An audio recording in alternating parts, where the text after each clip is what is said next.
کہ نبیوں پر بھی جادو ہو جاتا. اصل مسئلہ کیا ہے؟ دیکھیے، روایت ہے بخاری میں، صحاح ستہ میں، بخاری اور مسلم میں بھی. یہ جو ہشام صاحب ہیں، ہشام ابن عروہ ابن زبیر، یہ ان کی روایت.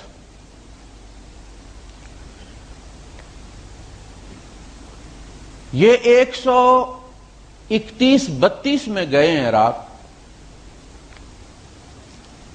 انہوں نے بیٹی کی شادی کی اور اس پہ 1,00,000 درہم اس وقت خرچہ کر دیا انہوں نے. آج کا 1 کروڑ سے بھی زیادہ سمجھ گیا.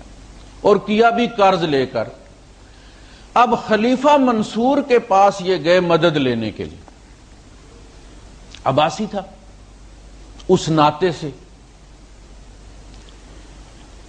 اس نے پہلے تو کافی زجر و توبیخ کی، ڈانٹا اسے کہ چادر دے کر پاؤں پھیلانا چاہیے، جب آپ کے پاس نہیں تھے اتنے تو کس نے کہا تھا اتنا خرچہ کر؟ آپ خود ہی تو روایتیں کرتے ہو کہ اللہ کے رسول صلی اللہ علیہ وسلم نے اپنی بیٹی کی شادی اتنی سادگی سے کی، اور خود پھر یہ کرتے ہو.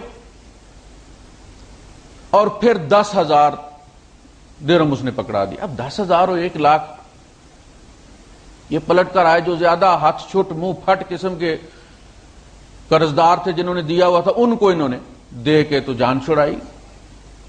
باقی جو ماٹھے قسم کے تھے، ترس کرنے والے تھے، ان کو کہا کہ پھر تمہیں. پھر یہ دوسری بار آئے، آ کے منصور کا ہاتھ انہوں نے پکڑ کے چومنے کی کوشش کی اور اس نے ہاتھ چھڑا لیا.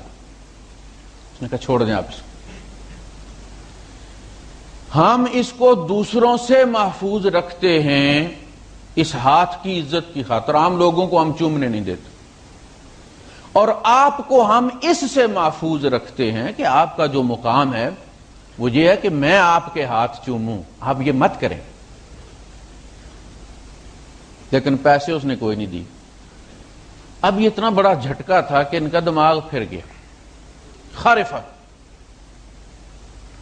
اس کے بعد انہوں نے جو کچھ پھر یہاں کمال کیا ہے، امام مالک رحمت اللہ علیہ براہ راست ان کے شاگرد تھے. امام بخاری رحمت اللہ علیہ کو تو یہ بہت لیٹ پہنچی ہے. امام مالک ان کے قدموں میں بیٹھنے والے تھے. انہوں نے ان کے عراق کی ایک حدیث نہیں لی اور کہا کہ ہشام کے عراق کی حدیثوں سے بو آتی. انہوں نے جادو والی بھی نہیں لی اور وہ 6 سال کی شادی والی بھی نہیں لی. جادو ہو گیا. یہ بیان کرتے ہیں مدینے میں کوئی بیان نہیں کرتا.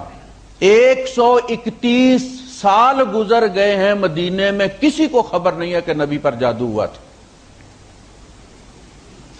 یہ جادو ہونا ہیروشیما اور ناگاساکی پر ایٹم بم پھٹنے سے بڑا واقعہ تھا. ایک نبی پر جادو ہو جانا، اور ایک لمحہ نہیں، 1 سال تک رہنا.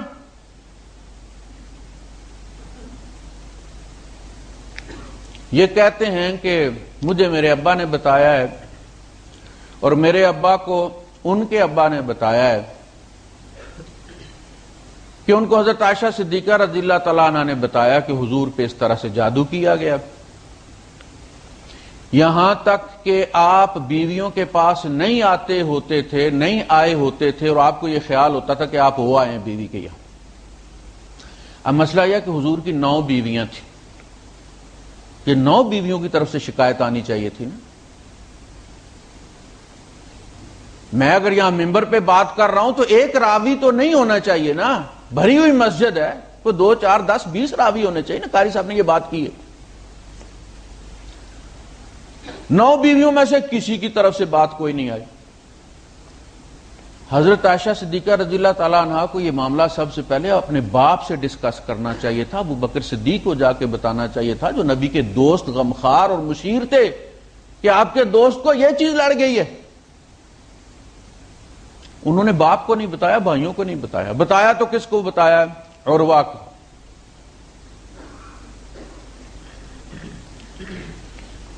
اچھا، عروہ نے بھی کسی کو نہیں بتایا، دبا کے رکھی ہے بات. عروہ نے بتایا تو کس کو بتایا؟ اپنے بیٹے ہشام کو. ہشام نے بھی دبا کے رکھی ہے بات، مدینے میں ذکر نہیں کیا. 87 سال کے ہو کے یہ فوت ہوئے، 46 میں فوت ہوئے، 31-32 میں یہ گئے عراق، اور 131-32 میں جا کے یہ بات عراق سے مدینے خبر آئی ہے کہ حضور پر جادو ہو گیا تھا.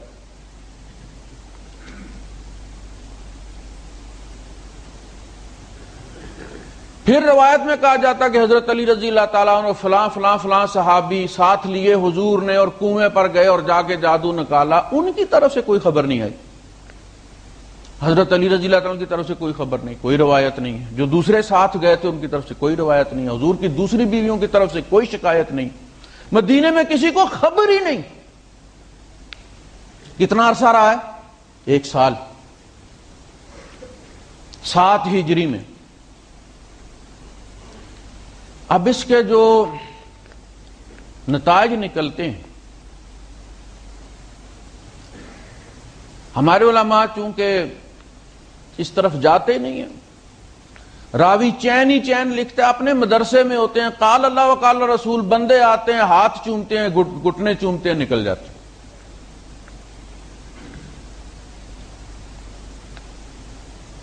مسئلہ یہ ہے کہ غزوہ خیبر کے بعد 7 ہجری میں خطوہ غزوہ خیبر کے بعد 1 سال یہ جادو رہا. 7 ہجری میں ہوا، اور یہ جادو اتنا سخت ہے کہ بہیقی نے دلائل النبوہ میں لکھا ہے، یعنی یہ جو ہشام صاحب ہیں یہ بڑے مختلف قسم کے الفاظ سے اس جادو کو بیان کرتے ہیں. کہیں کہتے ہیں کہ کانا یدورو، یعنی میں اس لیے یہ الفاظ آپ کے سامنے عربی میں کوٹ کر رہا ہوں کہ اردو میں اس سے پہلے ترجمہ کرنے کی میری ہمت نہیں ہے. کانا یدورو، چکر کاٹتے تھے اللہ کے رسول. ہمارے گاؤں میں ایک رحمانہ پاگل ہوتا تھا، عبد الرحمان نام تھا، لوگ رحمانہ کہتے تھے. 2 درخت، ایک لسوڑے کا تھا، ایک کیکر کا تھا. وہ ان کے درمیان چکر کاٹا کرتا تھا رات اور دن. رات کو آپ 1 بجے چلے جائیں، رحمان گھوم رہے ان کے درمیان. کبھی کبھی تھک کے کھڑا ہو جاتا. کانا یدورو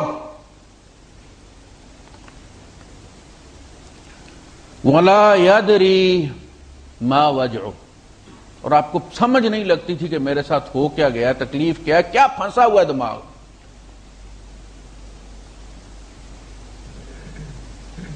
کہیں کہا کان رسول اللہ صلی اللہ علیہ وسلم یخیل الیہ انہ کان یفعل الشیء وما فعلہ.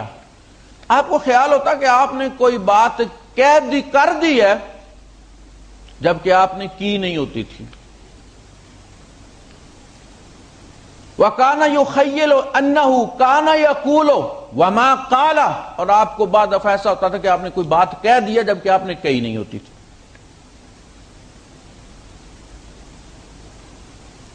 اور یہ کہ آپ سمجھتے تھے کہ بیوی کے پاس سے ہو کر آگے، لیکن آپ بیوی کے پاس جاتے نہیں تھے. 1 سال. غزوہ خیبر کے بعد وحی کا نزول بہت تیزی کے ساتھ ہوا اور احکامات کی شکل میں ہوا، چونکہ روٹی کھانے کو ہو گئی تھی مسلمانوں کو. غزوہ خیبر سے متصل پہلے غزوہ احزاب ہوا ہے، اور غزوہ احزاب میں قید سالی تھی اور نبی کریم صلی اللہ علیہ وسلم نے 2 پتھر باندھے ہوئے. زکوٰۃ کوئی نہیں تھی. خیبر میں جب خیبر مسلمانوں کو ملا ہے تو کھانے کو کچھ ہوا ہے، حالات تبدیل ہوئے، اب زکوٰۃ بھی فرض ہوئی. اور 7 ہجری میں یعنی یہ جادو کے دوران ہی ابو ہریرہ رضی اللہ تعالیٰ عنہ مسلمان ہوئے. 2.5 سال وہ حضور کی صحبت میں رہے. اس کا مطلب ہے جو حضور ابو ہریرہ سے کہتے رہے وہ جادو کے دوران والی حدیثیں. کوئی اسی چیز کی گارنٹی کوئی نہیں رہتی. اس دوران جو قرآن نازل ہوا اس کی کیا گارنٹی ہے؟